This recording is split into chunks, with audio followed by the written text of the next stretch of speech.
for this talk with you, I propose to divide my discussion. The first is I must read the report of the interagency.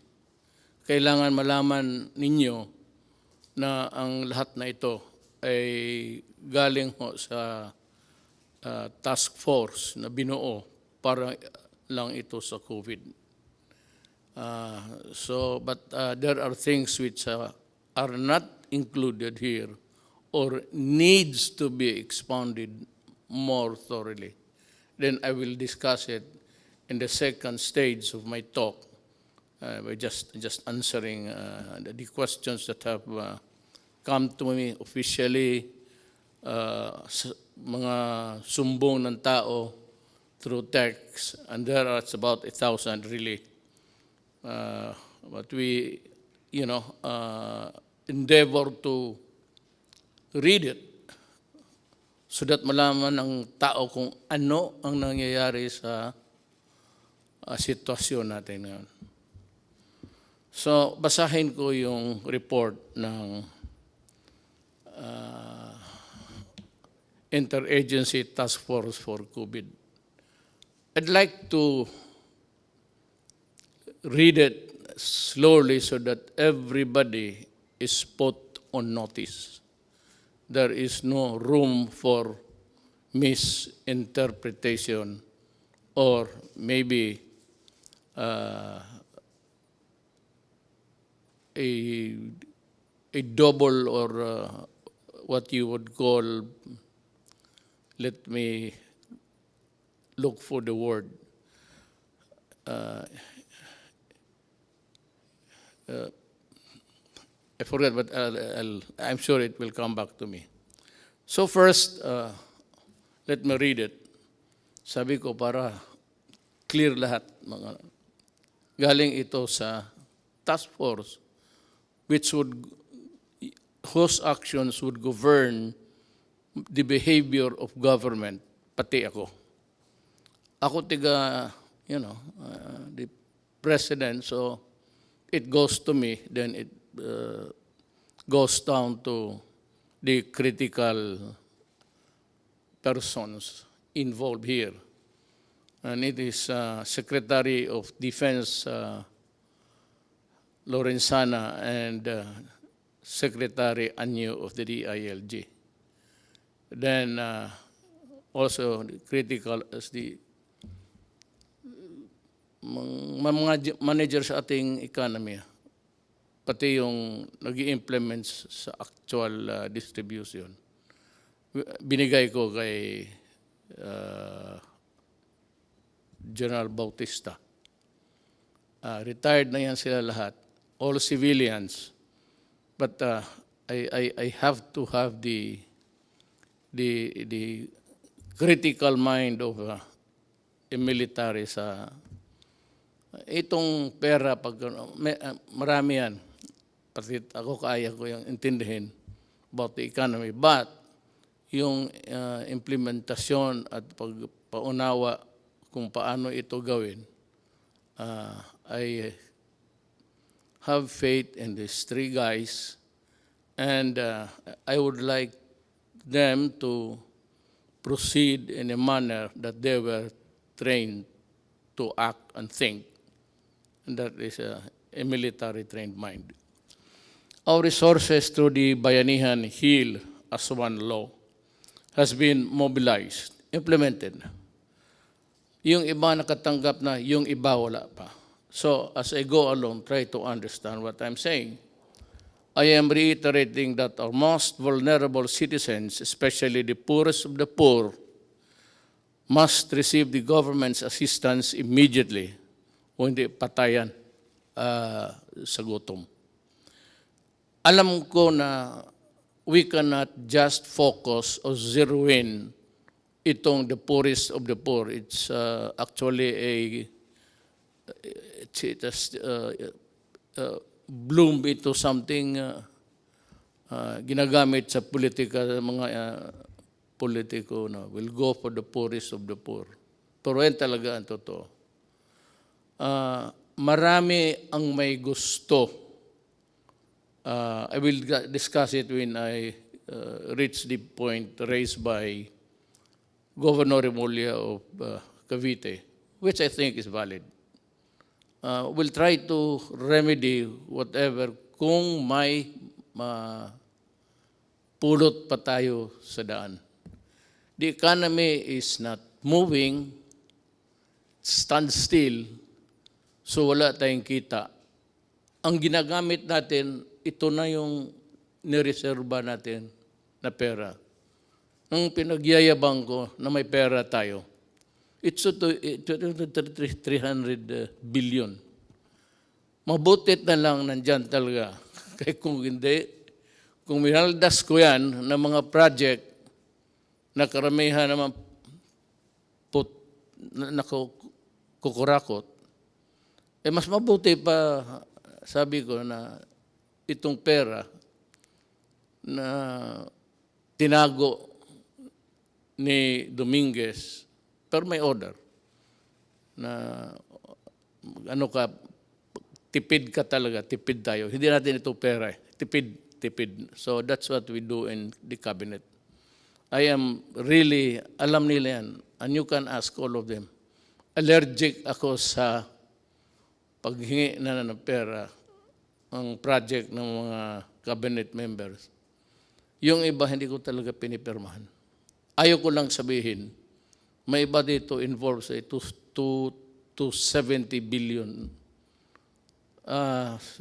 Sabi ko kay Mijaldia, kindly tell the cabinet member that I am not signing his program. Not because I do not trust him, but talagang isali na lang natin sa lahat kasi kukulangin tayo. Tapos yung poorest of the poor, yun namang hindi poorest of the poor, magrereklamo yun kasi sila, yung minsan yung nang umuupalan ng bahay, kumikita ng buwanan. Yung poorest of the poor, yan yung araw-araw na hindi makakain kung hindi makatrabaho or wala ng trabaho.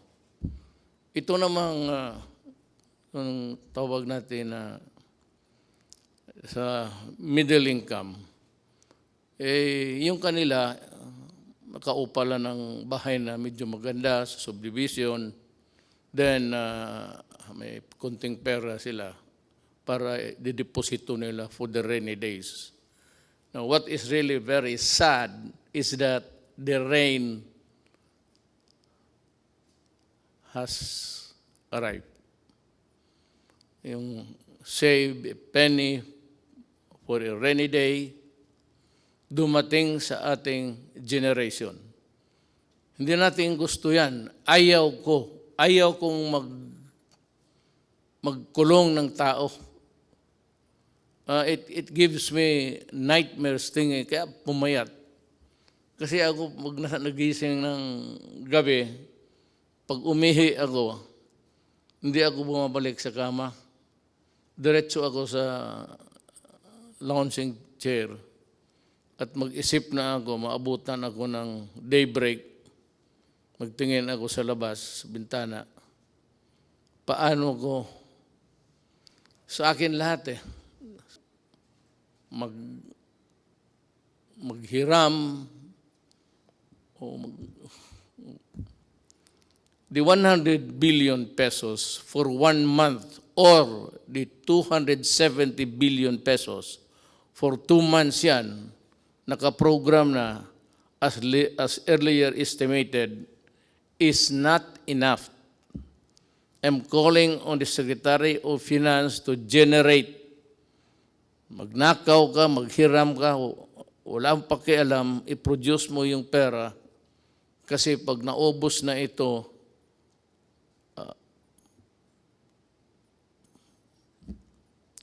hindi ko malaman.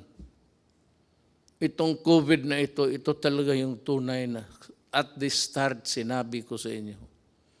Bantay kayo dito, bantay tayo. Talagang yayarain na itong COVID na ito. It might not really cripple a country, but it will, of course, cause a sadness and fear kung paano tayo makaraos dito. We are exploring options to adjust our budget. Yung budget na yung earlier na budget, wala pa yung COVID. Sinabi ko, bawasan na lang yung iba or totally ilaglag mo na lang yung project na yan, iligay mo dito kasi ang unahin natin, ang tao, ang tiyan. Kasi pag wala nang kinakain, a human being can be violent.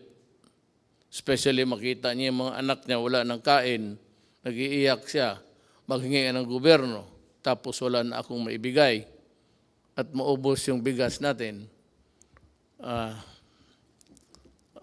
Parang hindi lang ako, lahat sa buong mundo. Kami yung in charge sa gobyerno. Yun ang problema namin. Problema ko, problema ni Trump, problema ng lahat. Kasi yung economy nila, pareho man tayo lahat. Walang kita.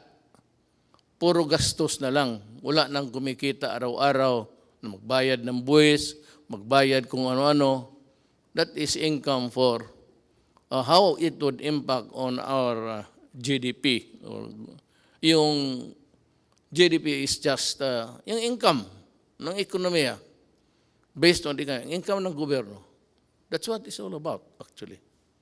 So, ang gobyerno kasi cannot print so much money.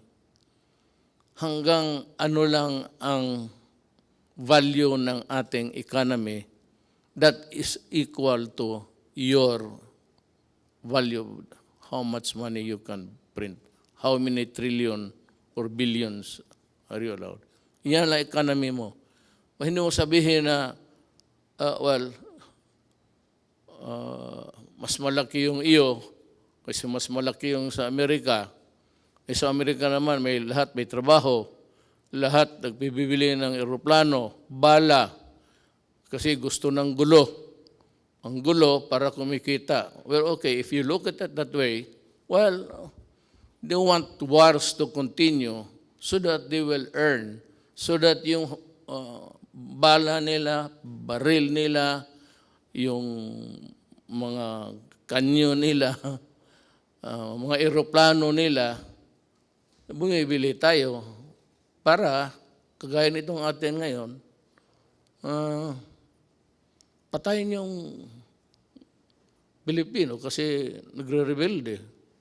Nagkikidnap, tapos binababoy yung tao, pinuputulan yung ulo, pati mga sundalo ko. Ganon. So that is how it is. Everybody wants war, trouble, because kung wala ng gera, ang kita nitong mga to, these countries, producing the armaments and the lethal things in a inventory sa bodega. Ganon yan. Isipin mo na lang kung wala ng gulo. Sino magbili ng bala? Sino magbili ng baril? Yan ang isi-share ko, yung nalaman ko lang. The little knowledge that I have. I'm sharing it with you. I may need more minutes or hours to talk with you. But at least kung makinig kayo, you'd be able to understand even my paradigm, ang paningin ko sa buhay. At ang paningin ko kung saan ako tatagal. Saan ako pupwesto dito. Once again, I am asking the utmost cooperation of the public in these trying times. Let us see the needs of our poor brothers and sisters who are hit most by the pandemic. You know, lahat tatamaan ito. Kaya sa lahat ng bansa sa mundo, isang order lang, pasok kayo sa bahay, huwag kayong lumabas kung ayaw ninyong mahawa. But for those people, Filipinos, who have to, go out to earn a living sa mga palengke, makikita mo naman, nobody's obeying the order. And,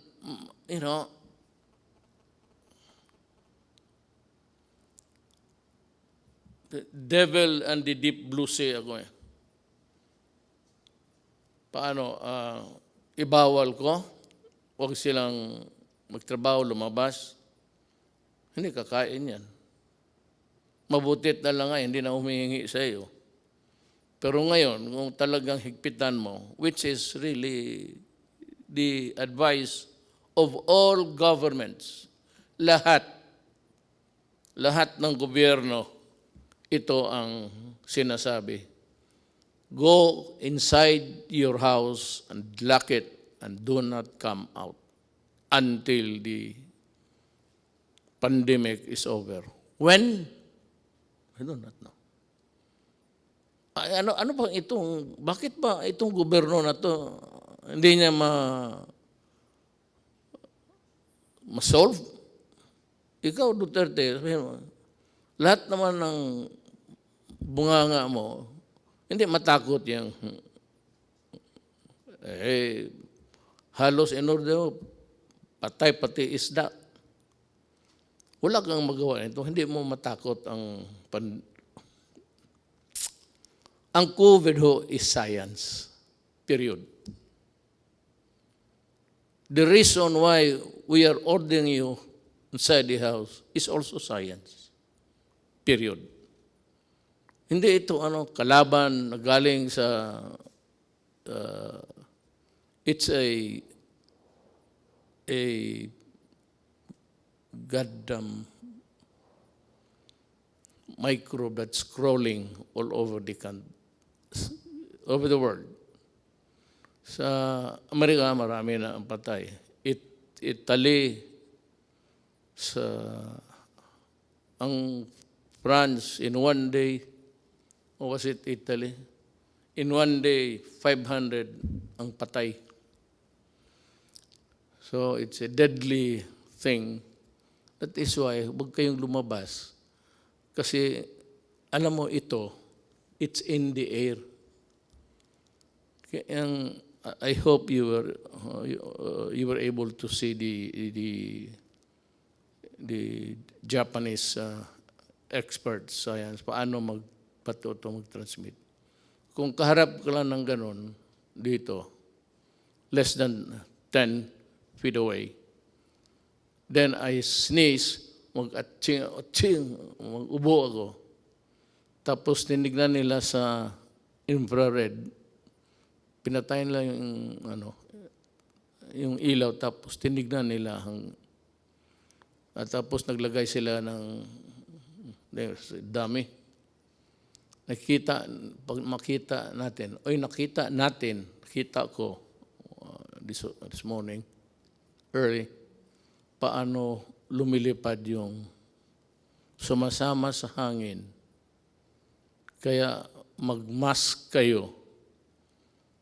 Kasi pag nahigop mo yan, it's in the breath. Lahat naman tayo humihinga. Pag nandiyan ka, less than 10 feet, may hangin, dadalhin yung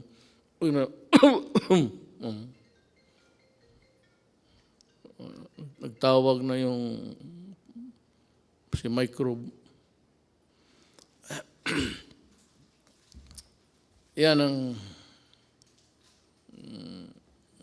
explanation ko. Bakit? Wala tayong panalo dito. Hindi ito. Kung mabaril lang ito, wala. Natapos na ito.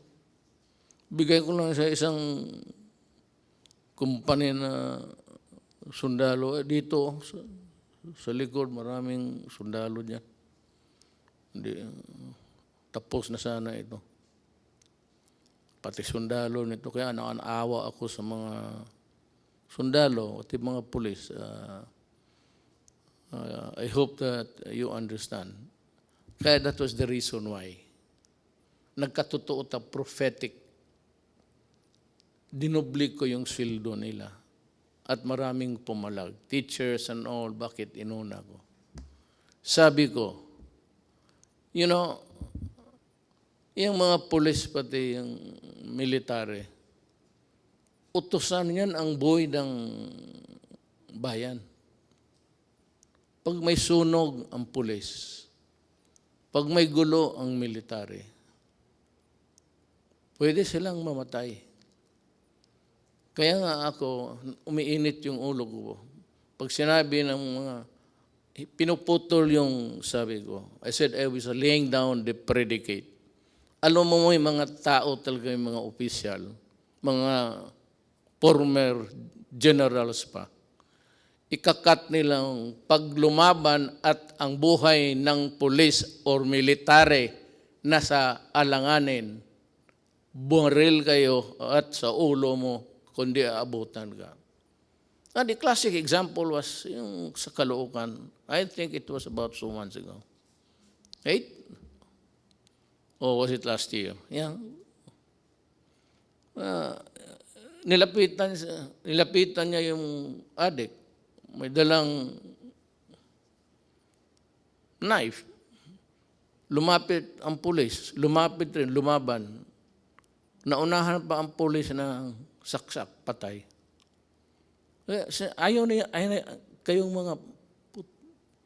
ninyong maniwala na ang adik sira ang utak para mo tinapakan mo yung sarili mong utak at binalik mo sa ulo mo. Puro ulol yan. Kaya lahat naman ng pumasok dyan, talagang ulol. Kaya magmanaalanganin yung gobyerno, I will not allow na mamatay yung puli o sundalo o civilian tapos mabubuhay itong mga kriminal, mga adik. Ngayon magsabi kayo, COVID ngayon, quarantine, magnegosyo kayo.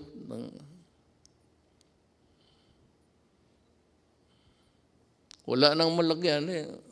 Nandiyan naman yung Manila Bay, tapon mo lang. Tataba pang isda dyan, totoo lang. At sasarap. Sinabi ko na sa inyo, huwag. No, ngayon, it's a thing which is, I said, rampaging all throughout our country. And every country for that matter. Huwag ninyong subukan ang gobyerno kasi pati ang gobyerno desperado na. Ako desperado na rin. Sabi ko nga, nakatutok ako sa bintana. Makita ko na lang. Kaya may tulog ako. Kanina nagising ako mga 3 plus. Pag 2 beses ako before getting to bed, and once, talagang mag-ihi ako 1 beses, umaga. Yung gabi, magising ako. Nakatutok ako sa madilim na langit. Well, it's a private thing, but nagdadasal ako.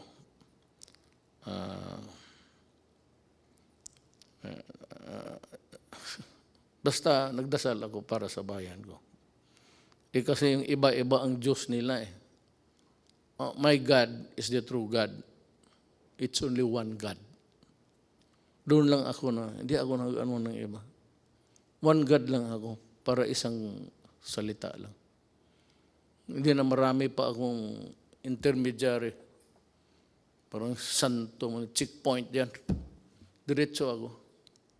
So hindi na ako nagsisimba. At ang Diyos ko is God the Father. He's only one.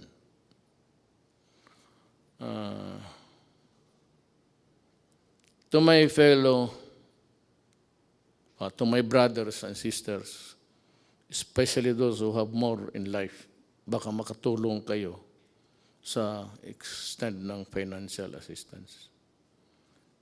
Kung hindi mo na masyado kailangan at alam mo na may minagugutom, bigay mo na lang para hanggang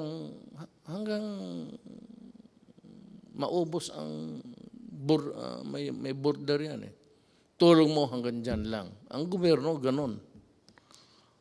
I would like to be honest. Ang 100 billion pesos per month, 300 yun. So, ang 100 billion pesos budget or 270 billion pesos for 2 months as they are estimated. Hindi talaga tatagal yan. It's like water, spring. Ewan ko itong Pasig River, how long it would. But long after wala na tayo, siguro yung Pasig nandyan pa yan. Pero hindi yan kagaya ng ating gobyerno na walang katapusan ang pera. Your money, money ko, money ng mga sinong may deposito sa bangko. Pag ginastos ko yan, mauubos talaga yan. Wala namang kita eh, puro bigay na lang. So that is a problem. Kaya sana,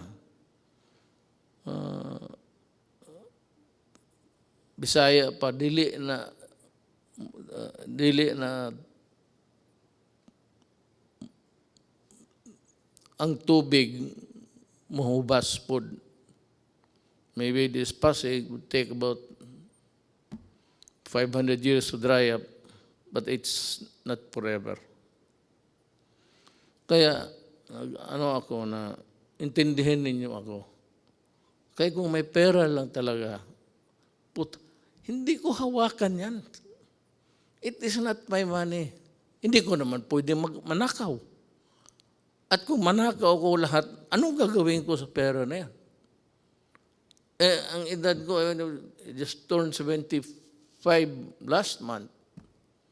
With the remaining years, anuhin ko yan. May I ask itong, sige na, corruption, walang, ngayon itong mga nagpa-posturing, may sabihin ka, ang sentence mo, pulis yan ha, ang sabihin lang niya, bawal yung magpatay ang pulis. Nasira tuloy kung ano at bakit ka pwedeng patayin. At may bakit na hindi dapat pumatay ang gobyerno, o pulis o military.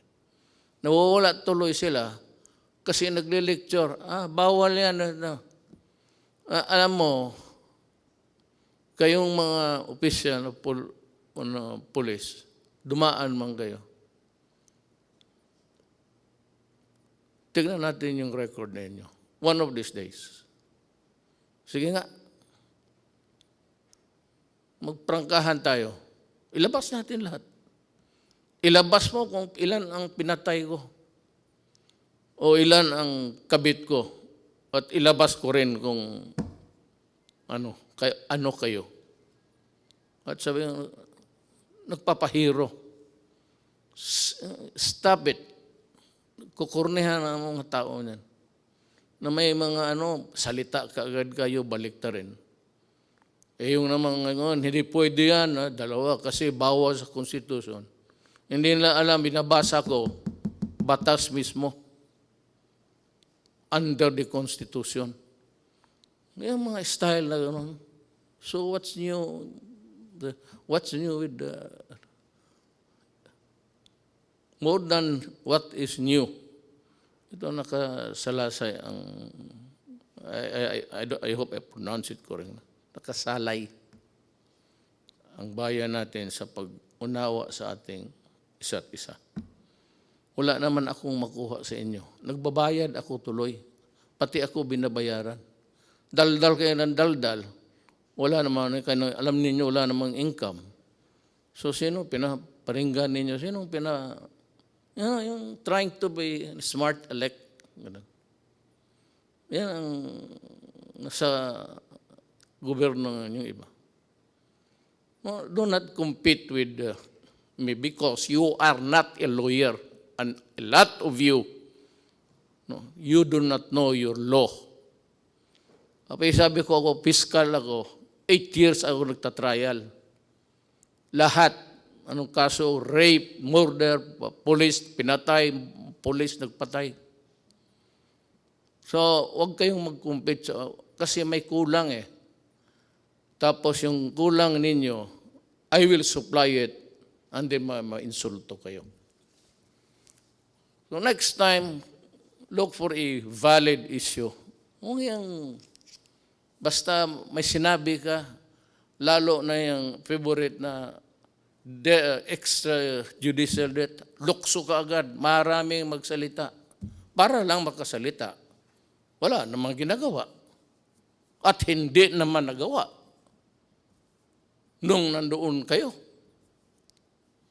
Yun na.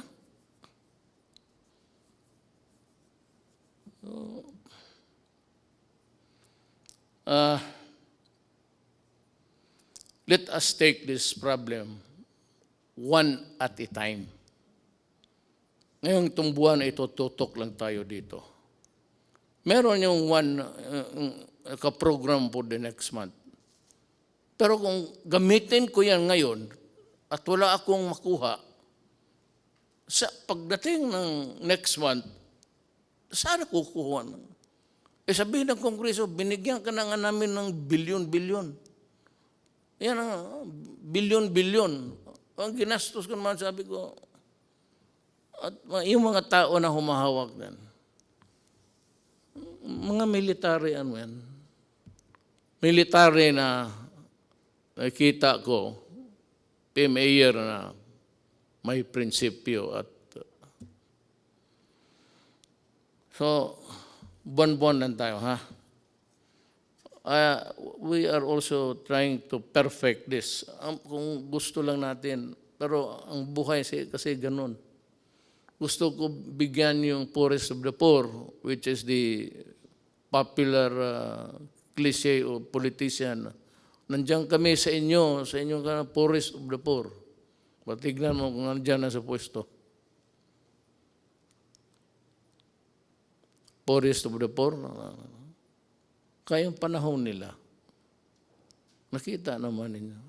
Anong ginawa? Anong ginawa nila? No? Nasa gobyerno, itong madadaldal, nasa gobyerno nakita.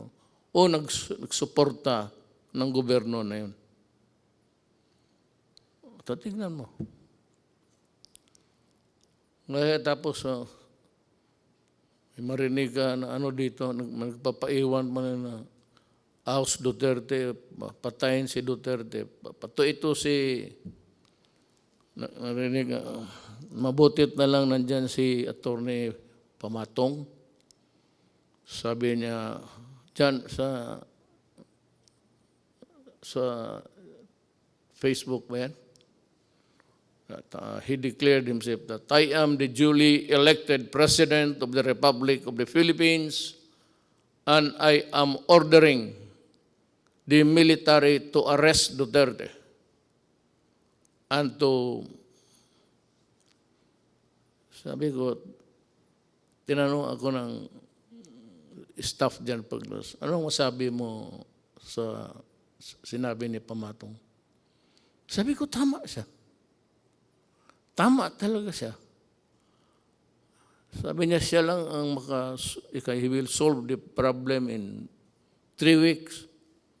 Sabi niya, ang military, kailangan arestuhin because nandito ako ready to solve the pandemic that has struck the entire planet Earth and he will solve the problem. Tama. Kung gano'n na siya, tama, I agree. Kung magpunta siya dito, mag-usap kami. Kung ang solusyon niya okay, then sabihin ko sa military na, Adre, tama si Amatong. Alis na ako.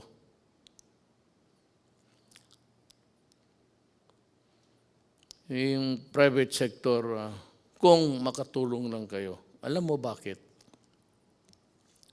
Hindi yung private sector na yung buwanan lang rin ang sweldo pero may bahay, either financing o umuupa sa category. Unfairly though, middle class na yun sila. So sila, sinulatan ako ni Governor John Vic Remulla. He said, among the memo dumating sa akin is, ang humingi nito, among them is Governor John Vic Remulla, who is appealing to include the middle class in their constituency because kailangan rin nila. Ako, I agree. I know the political, economic horizon of the country. At least, nung akin lang, yung maliit kong sabi ko, hindi ako nagyayabang, maliit lang yung akin, how I deal with the problem. Alam ko, at kung maari lang, isali ko sila. But can they be included in the 270 next month? Hindi nga eh. 217, yun yan. 300,000 minus 270. Yan ang maiwan. Kasi, yung sa estimate namin, hindi nga namin sila yung ilan ba dito talaga yung middle class na at yung middle class na floating lang, andun dyan lang. May, just making what's tapos to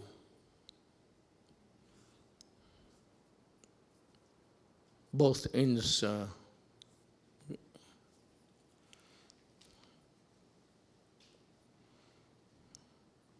alam mo, ang sagot ko kasi dito, sagutin ko na lang. Ang solusyon nito is vaccine. Walang iba. Unless and until the bright boys, the scientific minds can come up with a vaccine or a previous, sabi nila yung sa malaria. I remember yung tatay ko. May tinamaan ng malaria yun eh. Panahon ng gera. Kita ko siya yung mag-shake para talagang parang addict. Ano yung anti-malaria, I remember. But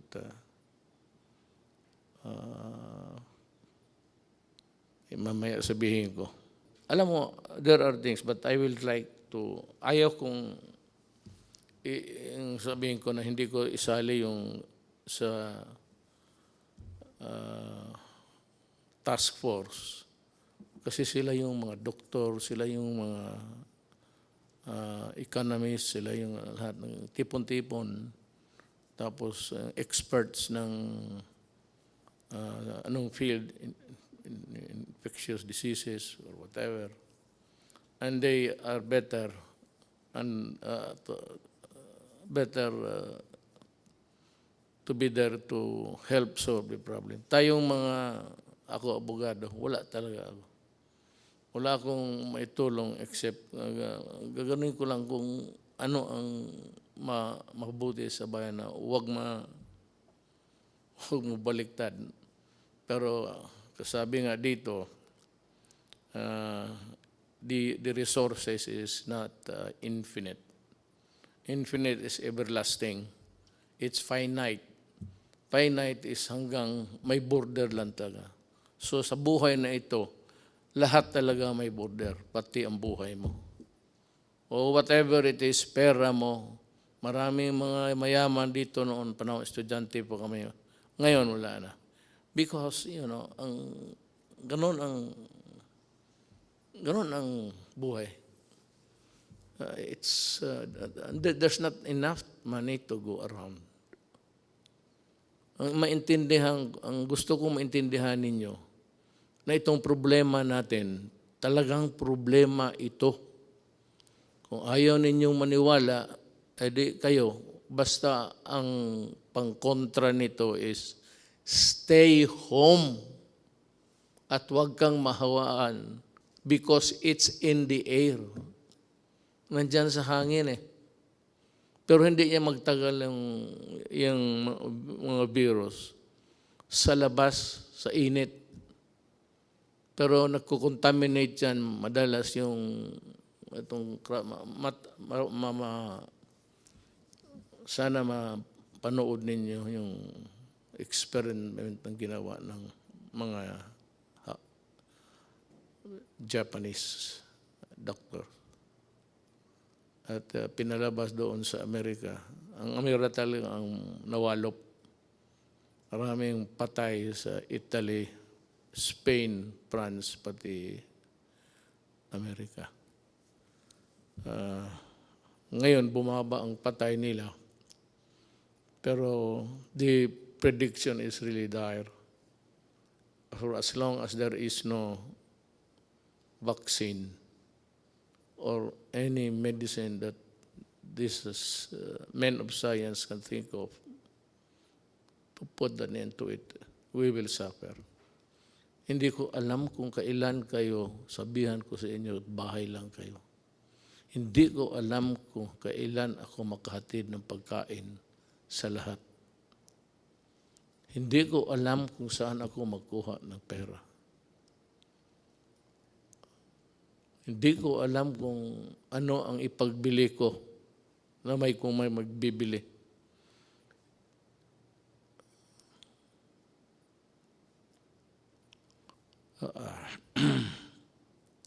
So just stay alert. Makinig tayo sa, hindi ito trabaho ng abogado ha. Trabaho ito ng mga medical experts pati men of science. Hindi, kami, I just happened to be here. I just happened to be here. To my chagrin, maybe. Bakit sa panahon ko tumama itong mas matindi ito sa gira. Walang kalaban eh, hindi mo makita. Kakita mo pati lahat, pati Taliban, takot sila. Lahat. Kasi yung pawis ng sagaran mo yung pawis, yung distance rule, social distancing. Okay, I just say distant rule. Isundin lang ninyo. Kung hindi ninyo masunod, well, I would say na hindi naman kasiguro kayo mamamatay. I hope not. I hope that you will not get sick. I hope that you will not die. Alam mo bakit kung mamatay ka? Sabihin ko sa iyo, galing hospital o saan ka clinic, your body can only be handled by people who are fully protected. Hindi ka na makahawak kung sino yung namatay. Ayaw ko nang magbanggit ng ano pa. Basta kung sino yung namatay, hindi mo mahawakan. Balot, diretso yan, tapos diretso sa sunugin crematorium. Hindi ka nga makaburol. You will not be allowed na magburol ka ng isang tao na matay sa COVID. Sunog talaga yan. Kaagad. Ora mismo. Hindi mo na makita. Makita mo na lang sa malayo na yan, kinakarga ng punerarya, car, funeral vehicle. Pero hindi ka na makalapit. Baski mayaman o mahirap. You will not be allowed to go near touch the, whatever it's, wala, diretso na. At walang libing yan. Sunog. Kaya I am forced to say this because dapat ninyong what is really at stake. At ano ang, kung hindi kayo magsunod. And as I have explained, it is like a cadena de amor. Habang may driver mo o magpunta siya sa utusan mo, mahigop niya, bumalik siya sa kotse mo, magsakay yung anak mo, ikaw, makuha mo. Hindi na siya kailangan mag-atching pa. Yung breath niya, yung ginawa niya, nasa kotse, yun. O anak mo, payagan mo, mag-socialize, mag-inuman, tapos may yung isa, may tama pala, kasi ang tatay niya galing sa tapos isang kwarto, hindi niya alam na delikado yung enclose, mabuti pa buksan, aircon ka, buksan mo. Ano ko lang yan. Kasi yan man sinabi ng hapon. Ganun ang interpretation ko. Ngayon, kailan matapos ito, Duterte, ang paghirap mo sa amin? Hindi po. Handa po akong, sabi ko, kung totoo yung pinapahirapan ko yung Pilipino, anytime po, sabihin ni Amatong bababa na ako, at sinabi ng military, totoo yan, subukan niya itong 3 weeks. Okay. Wala ka naman akong dyan para makatipid tayo sa bagay, wala ng burol yan eh. Hindi yan yung patay mo na tatay, nanay, anak, asawa, na iburol na mag-iyak ka, marang magbisita. Hindi mo nga makita hanggang distansya ka lang. Hindi ka maglapit. Parang robot yung dyan eh. Lahat sila lang pwedeng humawak. Sila lang pwedeng magpasok doon sa burner ng katawan. Sila lang. Ikaw, tingin ka sa malayo. Yan ang consequence ng COVID. Ayaw kong sabihin yan. Pag yan ang totoo. But kung maniwala kayo o hindi, kung ayaw mo maniwala, di magpakamatay ka, makita mo kung saan ka dalhin at papaano ka. You are not even buried. You are, because you are a dirty carcass, patay, you must be destroyed by burning. Dahil sa COVID, the one single sa atin, COVID. Lahat yan. Yung problema natin sa COVID. Ang anong solusyon? Huwag kang mahawa. Paano po? Huwag kang lumabas ng bahay. Paano ang kain namin? Maghanap ka ng paraan. Pero mag-ano ka lang, basta may mask ka lang. Kaya sinasabi, ako hindi. Yung mask ka. Hindi naman ako magsasalita dito na parang gangster. Paano ko sabihin sa inyo, tito mo itong to. Matapang daw raw, kaya niya yung COVID. Magipag-usap sa atin. Hindi, risgo ko na yan.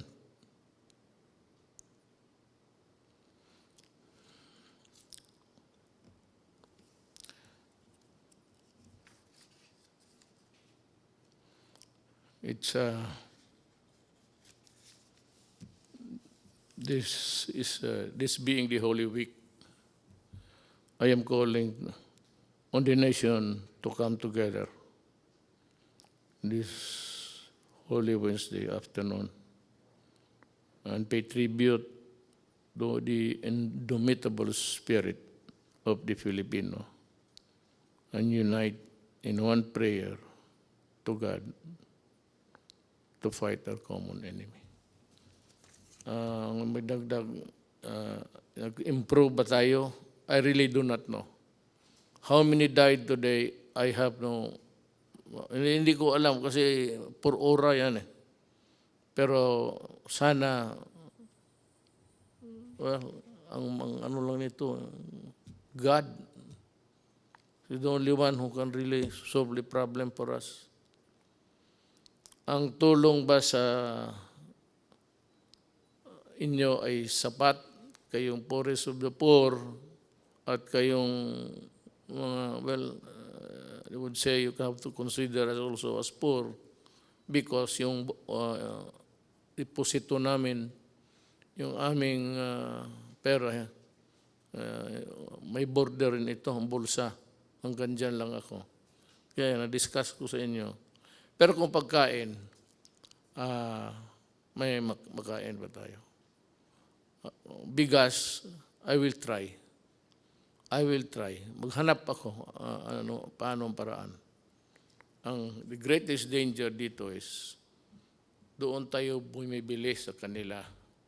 Ayoko lang sabihin I do not want to mention the country. But kung sabihin nila, alam mo, sabihin ko magbili pa ako kasi maubos na. Sabihin nila na, sorry, ito, hindi namin alam kung gaano katagal to. Mag-i-reserva lang namin. Maya na pagkatapos sa COVID, pwede kang pabilihan ito. So, kailangan ng categorical statement from me coming from the Interagency Task Force.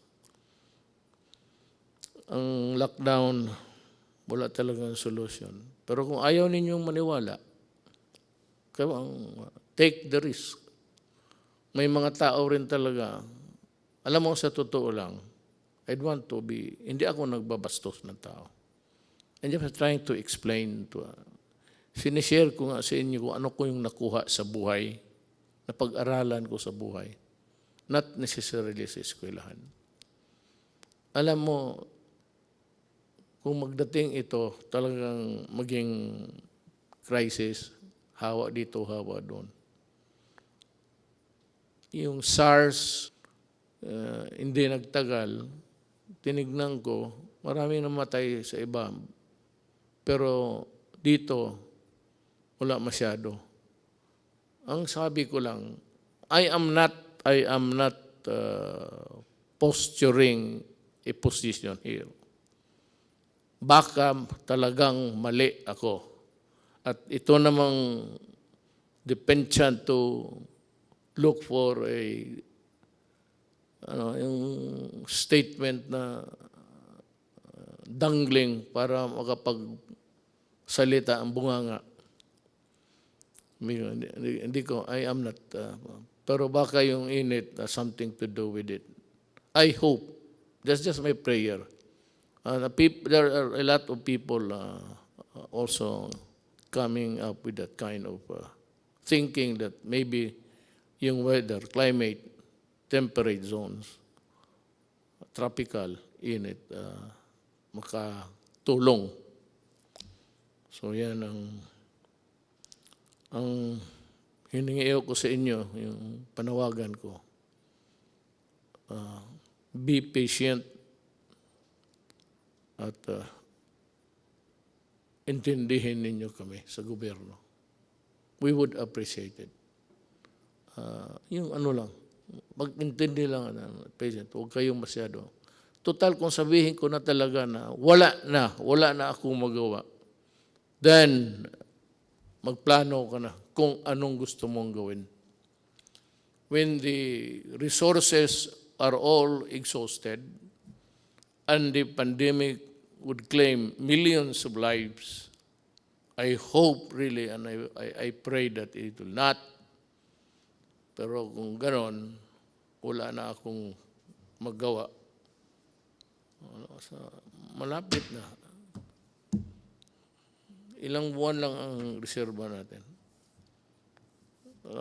Ako handa akong ipagbili yung buong Dewey Boulevard sa gustong mag-reclaim. Bigyan niyo ako ng bigas. I-approve ko yung, kasi hindi ako pumayag na mag-reclaim because reclamation sa Manila Bay would trap is environmentally mag-collapse ang Manila. Tapos there will be I would say, may mga syudad na bago, mga apartments, mga high-rise. But then, the city of Manila, given its lack of yung water treatment o treatment sa waste o wala. So pag kanon ang ginawa mo, patay ang Manila. So sabi ko, kung gusto ninyo, you just wait for 2 more years. Bahala na kayo. Ang susunod sa akin, He will decide for us. Or if I do not reach the finish line, then my successor will do it for you also. Ako, lumalabas ako, hindi naman ako pwedeng ang lahat ng tayo magtago, wala na.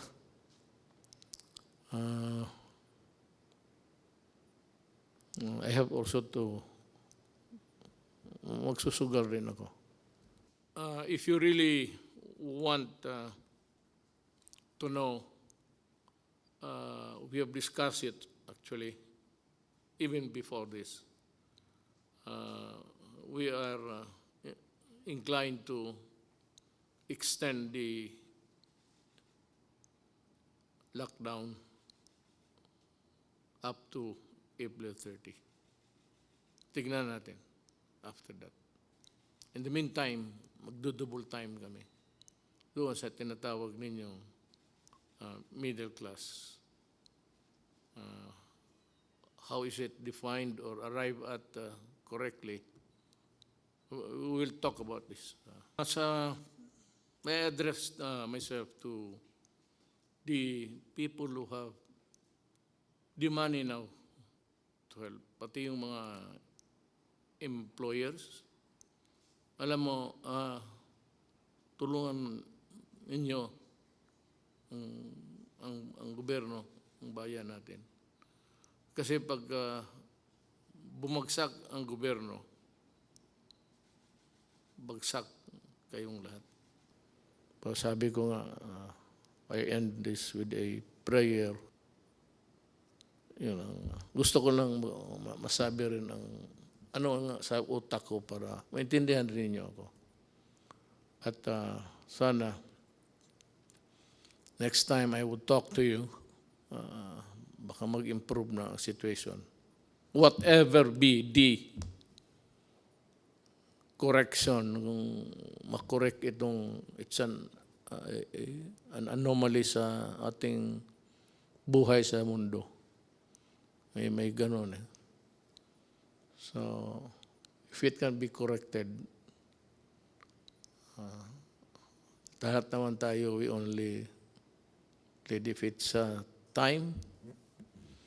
He created the world, planet Earth, and if God wants it ended, so be it.